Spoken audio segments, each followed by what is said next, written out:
Is a senior, तो उनको पहले मौका मिलना चाहिए।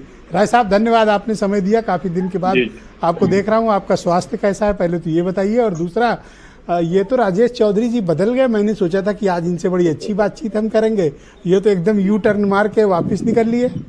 ये क्यों इतना बदलाव इनमें आ गया? राजेश जी, 2-3 बातें कहूंगा। बीजेपी के संगठन की घोषणा हुई थी प्रदेश के, और उस पूरे संगठन की घोषणा आप उसको निकलवा लीजिए। हर आदमी के आगे उसकी जात लिखी थी, ये महामंत्री इस जात के, ये उपाध्यक्ष इस जात के, ये सचिव इस जात के, सबकी लिखी हुई थी। बीजेपी की सरकार की घोषणा हुई, सारे मंत्रियों का ब्यौरा उनकी जात के हिसाब से दिया गया। और जातवाद नहीं मानते हैं तो हरप्रिया पटेल, राजभर निषाद या उसके बाद अजीत सिंह के बेटे, तो इन लोगों से जो समझौता किया गया है, ये क्या किसी और कारण से किया गया या कुछ सिर्फ जातवाद की वजह से किया गया, क्यों वो लोग किसी जात के नेता या कोई जातियां उनके साथ है। दूसरी बात, एक शब्द बार बार घूम के आ रहा है, राष्ट्रवाद। ब्रजेश जी, आप एक चैनल के हेड हैं, आप निष्पक्ष पत्रकारिता करते हैं। राष्ट्रवाद का मतलब है कि राष्ट्र में जिसकी जो जिम्मेदारी हो वो उसका ईमानदारी से निर्वाह करे। आप ईमानदारी से अपनी पत्रकारिता का निर्वाह करते हैं, ईमानदारी से काम करते हैं, भले उसके लिए आप क्या छापा डलवा दिया जाए, तो आप राष्ट्रवादी हैं। लेकिन जो ईमानदारी से नहीं करते हैं वो राष्ट्रद्रोही हैं।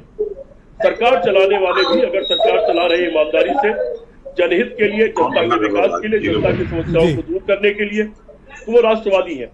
डॉक्टर है, अगर इलाज ईमानदारी से कर रहा है तो राष्ट्रवादी है।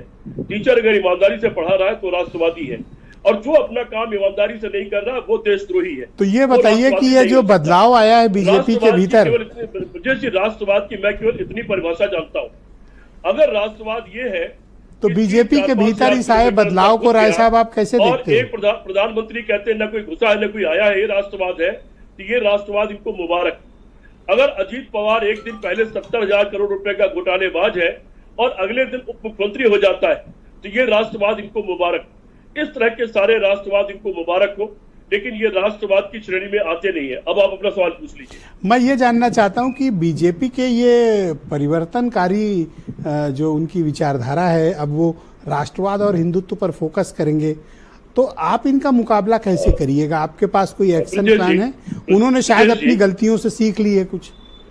ब्रजेश जी, काट की हाड़ी एक बार चढ़ती है, एक बार ये 14 में चढ़ा चुके राष्ट्रवाद की हाड़ी, अपनी काट की हाड़ी तथाकथित राष्ट्रवाद के नाम पर।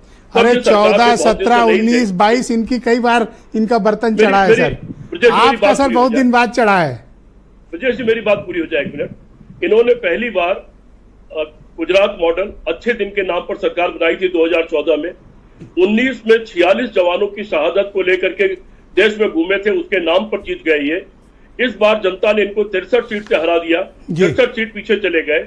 और उसके बाद तमाम आरोप है कि तमाम सीटों पर घोटाला और घपला हुआ है। और ऐसा आरोप खुद निर्मला सीतारमण, इनकी मंत्री, उनके पति ने भी लगाया है। 79 सीट का आरोप खुद उन्होंने लगाया, निर्मला सीतारमण। धन्यवाद सर, हमारे साथ जुड़े रहिएगा इस परिचर्चा को।